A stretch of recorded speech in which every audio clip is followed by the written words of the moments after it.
In het Nederlands. Extra Journaal. Vers van de pers. Dan gaan we verder op Curaçao, want morgen begint de conferentie Lifestyle Medicine in Latin America en de Caribbean. En dat is opgezet, of tenminste de grote man daarachter is de bekende oncoloog Bob Pinedo.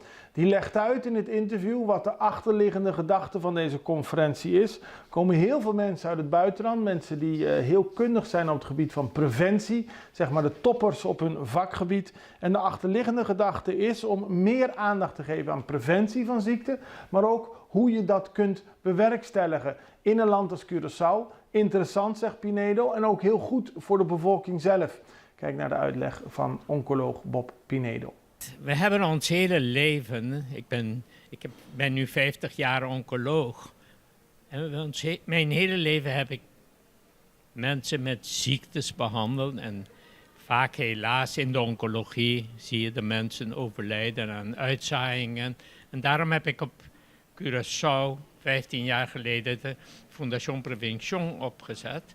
Om te voorkomen om de ziektes op tijd te ontdekken. De kanker op tijd te ontdekken. Maar gaandeweg zag ik heel duidelijk dat het op Curaçao niet zozeer om kanker gaat, maar veel andere ziektes heel belangrijk zijn. Noem maar diabetes en hartkwalen. Ja. Dat zijn hele belangrijke ziekten. Hoge bloeddruk is een groot probleem op Curaçao. Wij kunnen veel beter die ziektes voor zijn en vroeg ontdekken voordat je ziek bent en dan al behandelen. Voorkomen dat je zo ver komt, voorkomen dat je echt aan de insuline moet, voorkomen dat je aan tabletten voor je diabetes moet. Nee, begin heel vroeg, slank af. Overgewicht is een probleem van Curaçao en al deze streken.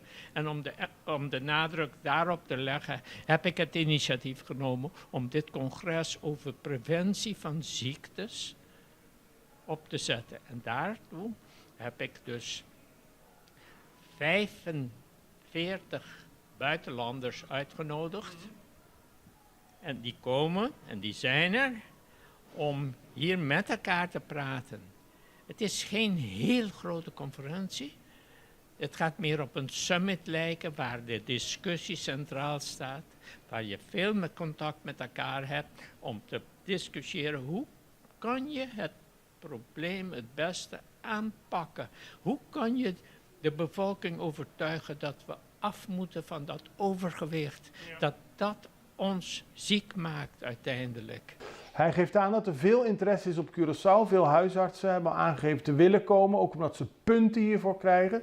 Dat werd pas sinds kort geleden bekendgemaakt. Maar volgens hem is het goed als de huisartsen op Curaçao hun licht opsteken. Want nogmaals, het gaat echt niet om de minste internationale medisch deskundigen die naar Curaçao komen, aldus Pinedo.